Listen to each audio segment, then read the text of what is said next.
Bom, eu queria começar agradecendo o convite. É sempre bom falar com os estudantes.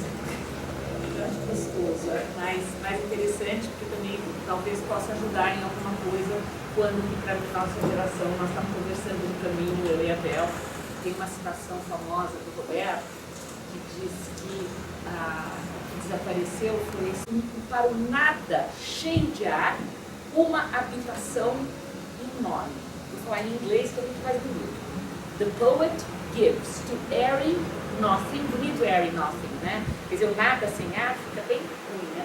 Airy nothing, a local habitation, uma casa, and a name. E a diferença de dar um nome é que as pessoas passam a reconhecer o que está rolando, tá? Em outras palavras, eu estou dizendo o poder de revelação da produção cultural. A produção cultural reveladora do verdadeiro movimento da história. E essa produção cultural, no meu entender, eu sou professora de estudos culturais, ela se dá tanto na alta cultura quanto na cultura popular. A cultura popular não deve ser vista como um lixo que é incapaz de fazer com que a gente aprenda alguma coisa com ela. Né? Pelo menos não na tradição do que eu trabalho. Né? Porque a cultura popular tem que estruturar algum conteúdo de verdade, para falar como antigamente, para atrair as pessoas. Né? Então eu vou começar hoje, não dá para falar de outra coisa. Né? Eu vou ter que falar do impeachment. Então eu vou começar com o chicanismo. Você põe aí comigo, Pedro? É expandir.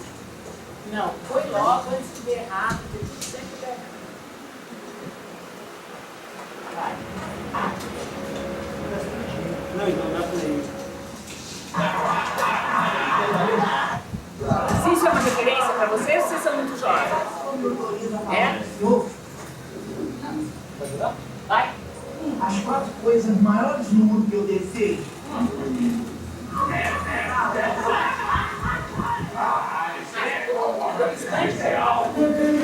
4 coisas que eu... Como é publicado no blog. Ah, tá bom, então vai.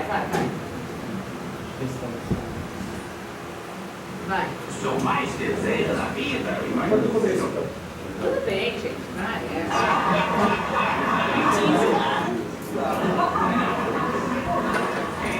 Eu autorizo a falar para o senhor as 4 coisas maiores no mundo que eu desejo. Mas é alguma coisa especial.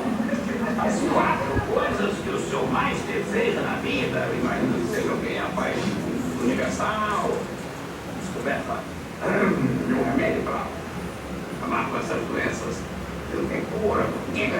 Não, sabe o que é, professor? A primeira é que o meu primeiro desejo é que o senhor fosse candidato a presidente.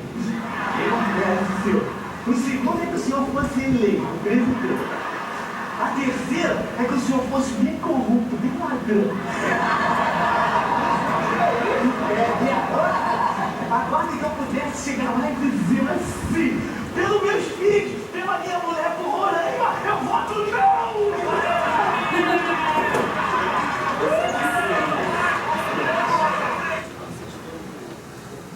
a pergunta do...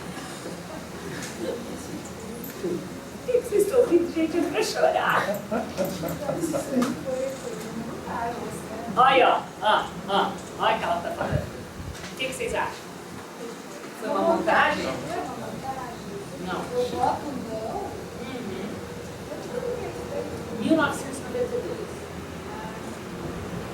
O que significa isso? Eu queria que vocês parassem para pensar um pouco. Vamos fazer uma palestra interativa? Vocês também podem falar? Eu queria que vocês pensassem um pouco o que nos diz esse vídeo daquela trololó toda com o teórico com o qual eu comecei. O que aparece primeiro aí que mais salta à vista? O que mais salta à vista para vocês? Porque eu sei que vocês riram, porque rir é o melhor remédio. Mas o que mais salta à vista aí? O que vocês acharam mais incrível? Ainda mais que fez com que a Bel perguntasse a montagem. É uma comparação com o passado, né? Ele é um negócio de 92, é a mesma situação que se repete. Em 92 foi em Collor, né? Então, quer dizer, nós estamos vendo vamos dizer assim, um viés de permanência, né, na situação sociohistórica do Brasil, né? Como muitos daqui sabem, né, eu trabalho bastante com a crítica cultural materialista, né, e cujo maior expoente no Brasil é quem? Amor de Deus, vocês não souberem, eu se suicido. Vai, quem que é? Pelo amor de Deus, Edu. Pelo amor de Deus, Edu. Claro, ninguém fala, vai. Tem que ser os amigos. É o Roberto Schwartz. Né? Todo mundo sabe o que vocês vão falar. Vocês não estão acostumados com palestra interativa? Está na hora de vocês tomarem as rédeas do seu saber. Não fica ouvindo a gente. Maior besteira ouvir a gente. Nós produzimos isso. Vocês têm que produzir uma coisa diferente. Né? Então, comecem aqui e agora. Não está feito. Mas, enfim, o Roberto Schwartz, num ensaio, que talvez seja o ensaio mais importante da geração de intelectuais dele do Brasil, que se chama Cultura e Política, 1964, 1969. Toda vez que eu vou escrever, eu tenho que colar. Né? É um ensaio super importante que ele foi escrito em 1970, depois foi republicado em 78, e daí o Roberto escreve uma introdução que ele diz assim: este ensaio foi escrito para falar do movimento de 64, de uma contradição que existiu no golpe de 64, que foi que a hegemonia cultural era de esquerda, embaixo de uma hegemonia fortíssima de direita. E a cultura teve um florescimento maravilhoso. Então essa é a contradição que o Roberto analisa nesse ensaio, e é uma coisa primorosa, quem não leu deve ler. Mas eu estava lembrando a introdução, porque ele diz na introdução, ele diz assim, olha, eu fiz uma avaliação a quente, no momento que as coisas estavam acontecendo, né? Como todo mundo sabe, em 1964 foi o golpe, até 1968 dava para respirar. Em 68, com o AI-5, né, a coisa ficou muito pior. Né? E inclusive, esta floração cultural a que o Roberto se refere deu uma bela arrefecida. Né? Então, aí ele diz assim, ele faz uma avaliação, ele dá rumos, ele vai dizendo mais ou menos o que vai acontecer, e ele diz em 78, no prefácio, dizendo assim, olha gente, isso é uma avaliação a quente, eu posso ter errado, né? Mas é preferível dar voz aos erros do presente, olha que importante isso, né? Dar voz aos erros do presente, do que fazer prognóstico correto, que isso é coisa para mãe de Ná. Ele não diz assim, claro, filho é o Roberto, eu que da mãe de Ná sou eu. Né? E depois ele diz assim, o leitor verá que o tempo passou, vai na lua, e não passou. Né?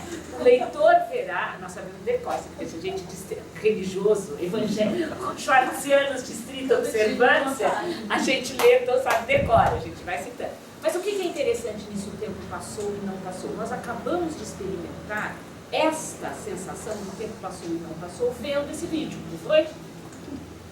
O tempo passou e não passou. E efetivamente, este é um dos movimentos essenciais da vida sociohistórica brasileira. Isso é um resultado histórico que o próprio Roberto nomeou. Lembra, o meu tema é como que a crítica cultural nos mostra o que acontece na vida sociohistórica. O próprio Roberto deu uma casa, deu um nome, deu uma habitação a este movimento no ensaio Ideias Fora do Lugar, né? Quando ele diz que é um ensaio belíssimo, todo mundo conhece, né?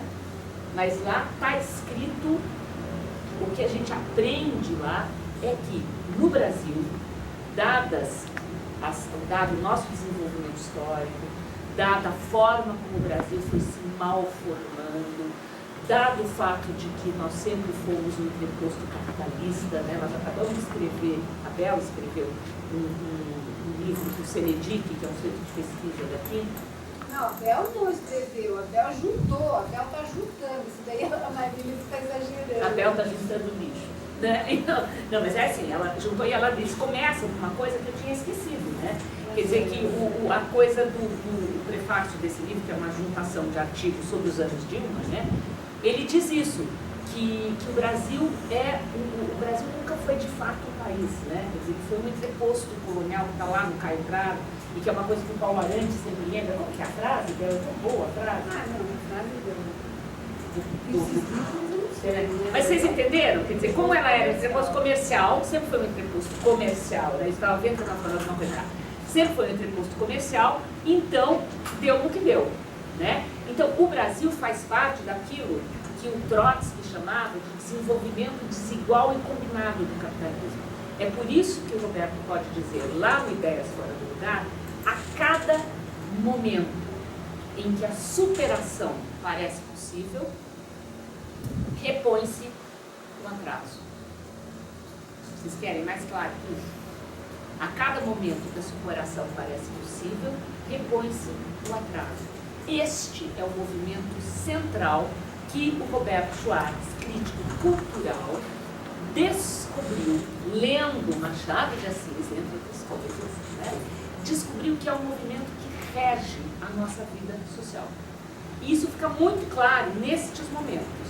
A segunda coisa que eu queria ler para vocês, além, agora eu começar a falar, tá? Tudo isso aqui. Mentira, isso aqui é o trabalho que eu vou poder só isso aqui. Até aqui vocês estão comigo? Está todo mundo entendendo o que é?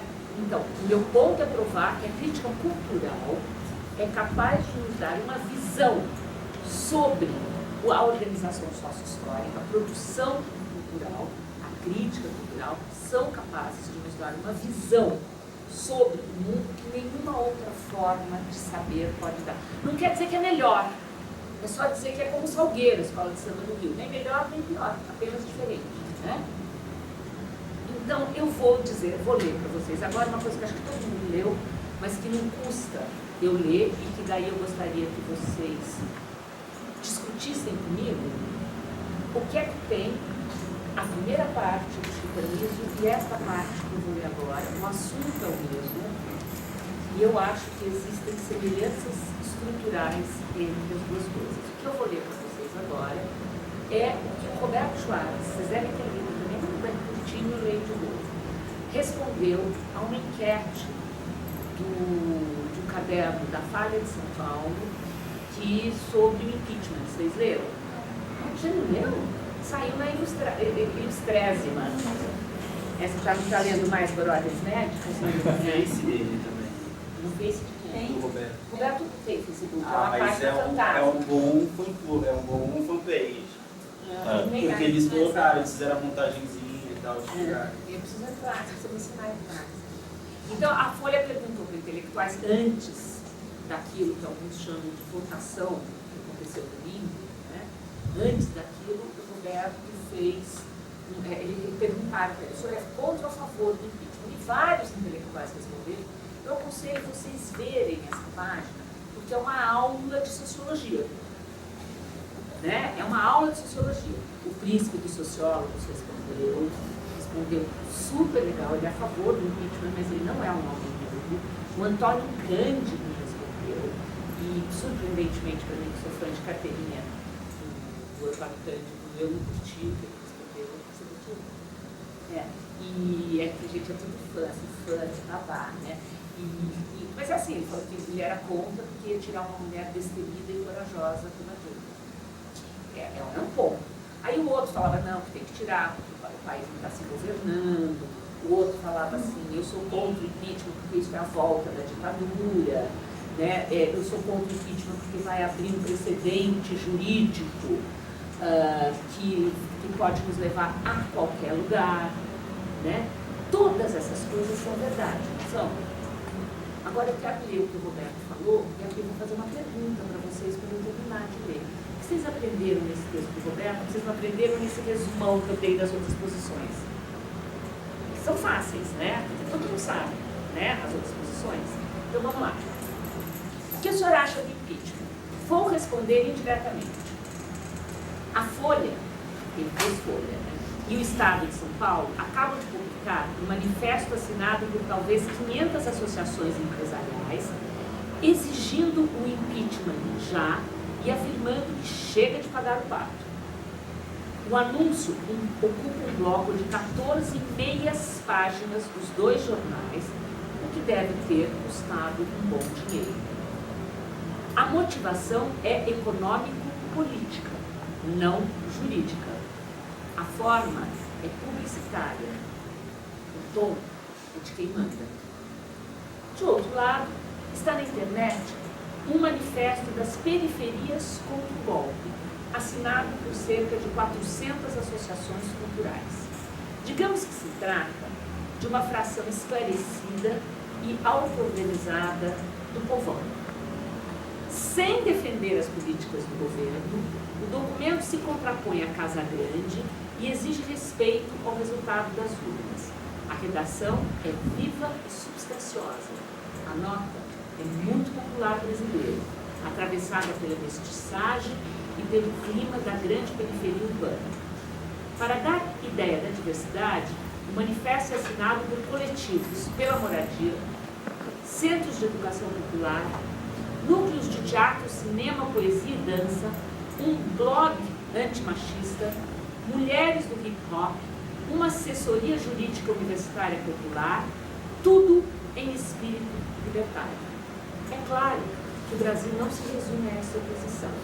Entretanto, ela dá a pensar.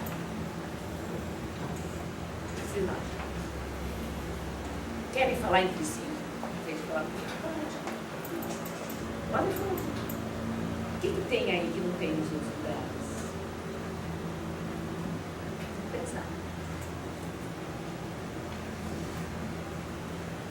A mesa não pode falar, só o público. Pode tudo. Pode tudo. Eu fui jovem nos anos 60. Pode tudo.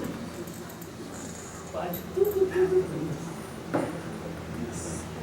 Negada, o que tem? É legal? O que vocês acharam do manifesto? Se vocês tivessem que pôr, quer ver? Se vocês pôr like, dislike, o que vocês poriam? Coração. Coração, aquele. O que vocês poriam? Pensa um pouco, mas vamos falar sério. Qual que é a diferença desse manifesto? Os outros manifestos todos, as outras opiniões todas, são super bacanas.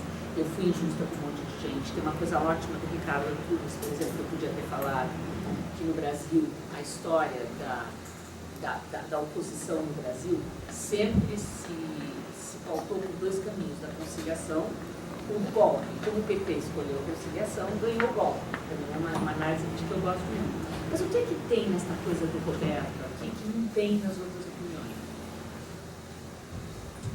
Ele trata do assunto indiretamente. Trata. O que está acontecendo de fato no Brasil, de acordo com essa análise do Roberto? Quais são, por exemplo, vamos imaginar que tanto o manifesto da Fiesp, quanto eu chamei da Fiesp, são de 500 outras organizações. Posso chamar de Fiesp só para ganhar tempo? Daqui a pouco posso ganhar tempo. Né?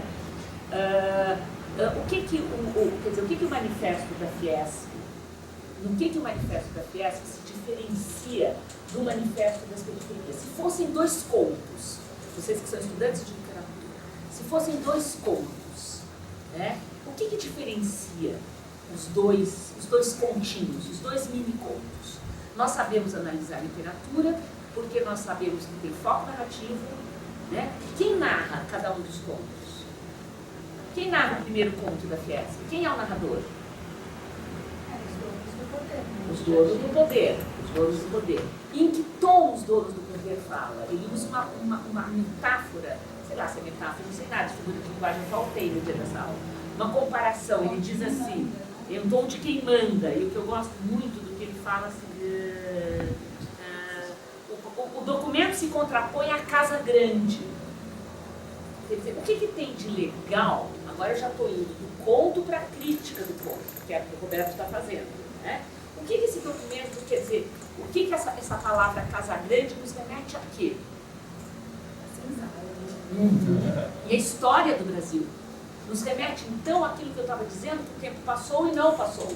Quer dizer, num certo sentido, a crítica do Roberto ao conto da Fiesp, né? Ao continho do manifesto da Fiesp, é que esta é a voz dos que mandam no Brasil, tradicionalmente, dos escravocratas, né? E a voz dos que sempre tiveram privilégios e não estão dispostos a abrir mão desses privilégios.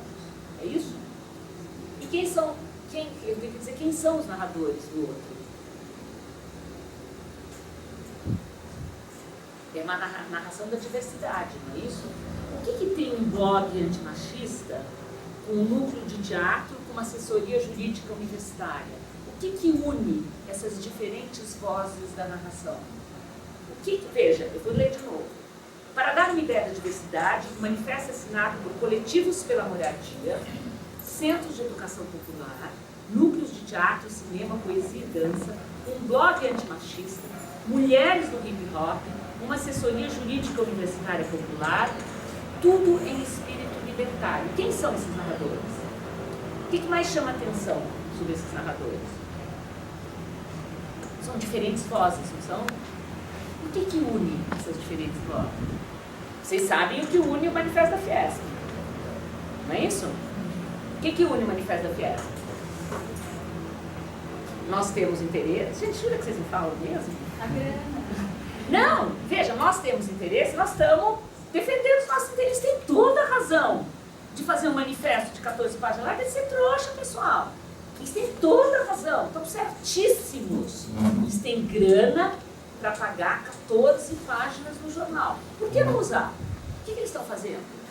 Defendendo os seus interesses. E os outros, o que estão fazendo? Isso! Aleluia! Né? Os outros estão defendendo os seus interesses. O que une todas essas vozes da narração do nosso continho da periferia, então nós temos dois contos, o conto da Fiesp e o conto da periferia. São duas produções culturais. Né? Inclusive, se vocês quiserem ser sociólogos, que é o que sempre acusam nós da crítica materialista de ser, eu acho um elogio. Eu não tenho nada a ser contra a socióloga, contra a sociologia, eu tenho contra alguns sociólogos. Né? Mas enfim, né? ele fala inclusive dos lugares onde são publicados, certo? Quer dizer, um está voando na internet e o outro está em 14 páginas de jornal. Quer dizer, eles têm a força da circulação. Quer dizer, é uma hegemonia que se mantém pela grana. Né? E os outros são uma contra-hegemonia, né, que se une pelo interesse. E o interesse deles é derrubar os de cima. Como é que chama isso em linguagem clássica? De pé, ó vítimas da fome, de pé, famélicos da terra. Como é que chama, gente? Luta? Quer dizer, nós estamos aí com um exemplo de a quantas anda a luta de classes que havia desaparecido na sociedade pós-industrial, lembra? Tinha mais luta de classe porque nós não vivemos mais numa sociedade de produção. Não temos mais fábricas, né? Vivemos numa sociedade de serviço, né? Vivemos, olha, nada, outra coisa, capital financiarizado, isso também é bobagem. Né? Como mostrou o Erevaldo, né, que foi falar lá com a gente, que no Brasil, sabe essa coisa que eu falo, capital financeiro? O Zé é dono do capital financeiro, do capital agrário, do capital industrial. É o mesmo Zé, é o mesmo fulano, é o mesmo, é literalmente o mesmo cara. O professor da geografia fez essa pesquisa. Né? Então, nós pensávamos que a luta de classes tinha acabado. E eis que ela ressurge, né? Num momento dado, sem que nenhum espaço do texto do Roberto isso apareça. E que diferença faz para a crítica materialista não falar? Por que ele não disse, negada, isso aqui é luta de classes, que era o que eu falei, né? Isso aqui é luta de classes, vamos lá, né? Tem lado, vamos escolher o lado e vamos embora. Por que ele não faz isso? O que tem outra coisa errada que tem no Manifesto da Fiesp? Eu vou ler para vocês, vocês vão saber. Eu não vou ler direto a resposta da minha pergunta, senão vai ficar chato. A motivação é econômico-política e não jurídica. A forma é publicitária. O tom é de quem manda. Por que o Roberto escolheu esta forma de contar a história? Uma história de uma... Oi? Ele não queria expor de uma forma autoritária do ponto de vista dele. Não queria expor de uma forma autoritária e principalmente não queria usar o slogan, que é um problema muito grande da nossa turma esquerda, né? É um problema de você usar slogans, de você reduzir tudo a palavras de luta. Não é que não é preciso ter palavras de luta, não é isso que eu estou falando, mas é preciso principalmente ensinar a pensar. A forma do Roberto não é publicitária. A publicidade está aí para nos impedir de pensar, vocês sabem disso. E nós vimos aqui um crítico de 77 anos, né, que nos ensinou a pensar o Brasil nos últimos, né, de 70 para cá, que anos são? Que nos ensinou a pensar o Brasil em todos os seus aspectos, trabalhando de crítica cultural, trabalhando com a produção dos significados e valores, né? Então, este cara me faz esse presente e que tem mais um negócio interessante nisso. Ele finalmente nos contou uma coisa que a gente sabia e não sabia. Nós sabíamos que era a luta de classes, mas na hora que ela foi nomeada aqui, lá atrás, não nomeada de forma explícita, na hora em que ela estrutura o escrito do Roberto, ela salta aos nossos olhos com um poder de convencimento que é incrível, né? Então, negado, é isso que a crítica cultural faz, isso que é cultura e luta social. Obrigada.